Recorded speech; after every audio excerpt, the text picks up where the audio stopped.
ဒီကဘာပေါ်မှာတချို့သောအဖြစ်အပျက်တွေဟာကျွန်တော်တို့ကိုစကလုံးတွေရှာမတွေ့အောင်စွန့်အားသွားအောင်လုပ်နိုင်တဲ့အဖြစ်အပျက်တွေရှိလို့နေပါလေအထူးသဖြင့်မဆိုင်ဘဲနဲ့ကြေကွဲစရာအဆုံးသက်ကိုရောက်သွားရတဲ့အဖြစ်မဲ့သူတွေရဲ့ကံကြမ္မာတွေပေါ့ဒီနေ့ကျွန်တော်တို့ပြောပြပေးမယ့်အကြောင်းအရာကလေ American ပြည်ထောင်စုရဲ့ရာဇဝတ်မှုမှတ်တမ်းတွေမှာအထူးခြားဆုံးနဲ့အကြေကွဲရဆုံးအဖြစ်အပျက်တွေကတစ်ခုအပါဝင်ပါပဲအပတ်12နှစ်အရွယ်ကလေးမလေးတစ်ယောက် Shanda Shera ဆိုတဲ့နာမည်လေးကိုဒီနေ့ကျွန်တော်တို့အတူတူပြန်လည်ဖော်ထုတ်ကြပါမယ် Shanda Shera ဟာ1989ခုနှစ် August လ6ရက်နေ့မှာကန်တက်ကီပြည်နယ်မှာမွေးဖွားခဲ့တဲ့တာမန်ကလေးမလေးတစ်ယောက်ပါသူ့ဘဝဟာတခြားကလေးတွေလိုပဲပျော်ရွှင်စရာတွေအိမ်မက်လှလှလေးတွေနဲ့ပြည့်နှက်နေခဲ့မှာပါတငယ်ချင်းတွေနဲ့ဆော့ကစားတာစာတင်ကျောင်းကိုသွားတာအနာဂတ်အတွက်စိတ်ကူးရင်တာဒီလိုပဲဖြူစင်တဲ့ဘဝလေးကိုဖျက်ဆီးနေခဲ့တာပါဒါပေမဲ့1992ခုနှစ် January လ10ရက်နေ့ညနေခင်းဟာသူ့ရဲ့ဘဝကိုအပီးပိုင်ပြောင်းလဲပစ်ခဲ့ကြေကွဲပွေရာညတညဖြစ်လာခဲ့ပါတယ်အဲ့ဒီညမှာရှန်တာဟာတငယ်ချင်းတစ်ယောက်ရဲ့အိမ်ကိုအလဲသွားခဲ့ပါတယ်ဒါဟာရိုးရှင်းတဲ့ကလေးတစ်ယောက်ရဲ့သွားလာမှုတစ်ခုပါဒါပေမဲ့ तू မသိလိုက်တာကဒီညမှာ तू ဟာမဆိုင်မဲနဲ့ကြေကွဲပွေရာသုံးပွင့်ဆိုင်ဖြစ်ချင်းမြစ်တာရဲ့ဓားစာခံဖြစ်သွားလိမ့်မယ်ဆိုတာပါပဲဒီဖြစ်ပျက်ရဲ့အဓိကဇက်ဆောင်တွေကတော့ဆယ်ကျော်သက်မင်းကလေး၄ယောက်ဖြစ်တဲ့ Lori Tackett, Hope Reporter, Melinda Loveless နဲ့ Tony Lawrence တို့ပါသူတို့ထဲက Melinda Loveless ဟာ Hope Reporter နဲ့ချစ်သူဟောင်းတွေဖြစ်ခဲ့ကြပြီး Melinda က Hope ကိုအင်းချစ်ခဲ့ပါတယ်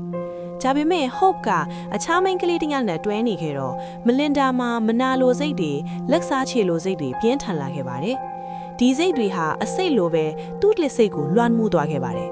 Melinda Loveless ဟာ Hope ကိုအဓိကနာကျင်စေလိုတဲ့ရည်ရွယ်ချက်ရှိတဲ့အတွက် Hope ကိုပါဒီရာဇဝတ်မှုထဲမှာမပါမထစ်ပါဘူးလို့ကိုဖိအားပေးခဲ့ပါတော့တယ်ဒီနေရာမှာပဲတနာစရာရှန်တာလေးကမလူလားအပ်ပဲဇက်ကြောင်းတဲ့ကိုရောက်လာခဲ့ရတာမှာသူ့မှာဘသူနဲ့မှရန်ညိုးမရှိခဲ့ပါဘူးဘသူကမှစော်ကားတာမျိုးလည်းမလုပ်ခဲ့ပါဘူးသူဟာဘာဖြစ်ချင်မှမရှိတဲ့အပြစ်မဲ့ကလေးမလေးတစ်ယောက်ပါ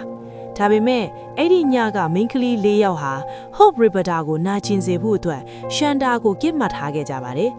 သူတို့ဟာရှန်တာကိုအတင်းကျပ်ကားထဲခေါ်ဆောင်သွားခဲ့ကြပါတယ်အသက်12နှစ်အရွယ်ကလေးမလေးကယောက်အနေနဲ့ဘလို့များခုခံကာကွယ်နိုင်ပါမလဲကွယ်ဒီလိုနဲ့အဲ့ဒီညမှာရှန်တာဟာနိုင်ပေါင်းများစွာကြောင့်ရက်ဆက်ကြမ်းကြုတ်စွာနှိပ်စက်ခံခဲ့ရပါတယ်လိမ်ပိုင်းဆိုင်ရာကိုပိုင်းဆိုင်ရာအမျိုးမျိုးသောညှင်းပန်းနှိပ်စက်မှုတွေဟာသူ့ရဲ့ငြေရွယ်တဲ့ကိုခန္ဓာနဲ့စိတ်ဝိညာဉ်ကိုထိုးနှက်ခဲ့ပါတယ်အမောင်တို့ထဲမှာပဲ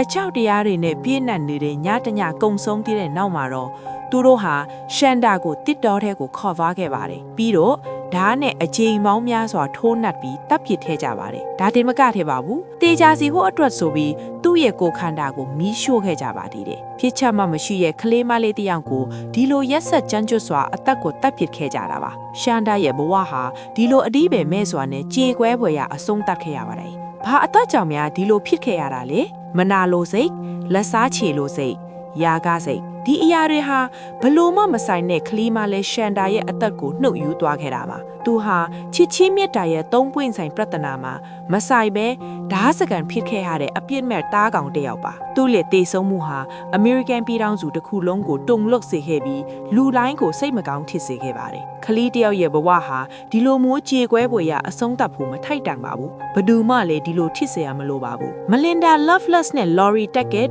နှိပ်စက်မှုနဲ့တပ်ဖြတ်ရာတွင်အဓိကပါဝင်ခဲ့တဲ့အတွက်ထောင်ဒဏ်280ချမှတ်ခံရပြီးဖြစ်တံမှစောစီးစွာလွတ်မြောက်ခွင့်အတွက်220အကျဉ်းချပြီးမှစတင်လျှောက်ထားနိုင်ခဲ့ပါလေ Hope Reporter နဲ့ Tony Lawrence ကအမှုကိုဖော်ပြရာတွင်အစိုးရဘက်မှတပ်တေခန့်အဖြစ်ပူးပေါင်းဆောင်ရွက်ခဲ့တဲ့အတွက်ဖြစ်တံလော့ပေါ်ပေးခြင်းခံခဲ့ရပါတယ်ဒီအဖြစ်အပျက်ကနေကျွန်တော်တို့ဘာသင်ခန်းစာယူရမလဲဆိုရင်စိတ်ခံစားချက်တွေကိုထိန်းချုပ်နိုင်ဖို့မနာလိုမုန်းတီးစိတ်တွေကိုမွေးမြူခြင်းဟာဘလူကြေကွဲဖွယ်ရာအကျိုးဆက်တွေဖြစ်လာစေနိုင်တယ်လေဆိုတာကိုဒီအဖြစ်အပျက်ကသက်သေပြနေပါတယ်ဒီနေ့ရှန်တာရှယ်ရာရဲ့ဇလန်းကိုပြောပြခြင်းအားဖြင့်သူ့ရဲ့ဝိညာဉ်ကိုငြိမ်းချမ်းစေခြင်းပါတယ်ဘဝဆိုတာတန်ဖိုးရှိပါတယ်အထူးသဖြင့်ဖြူစင်တဲ့ကလေးငယ်လေးတွေရဲ့ဘဝပေါ့ရှန်တာမင်းရဲ့နာကျင်မှုတွေအတွက်ကျွန်တော်တို့စိတ်မကောင်းပါဘူးငြိမ်းချမ်းစွာအနားယူပါကလေးရဲ့စီစဉ်လေးကိုဒီမှာပဲရပ်ခွင့်ပြုပါခင်ဗျာ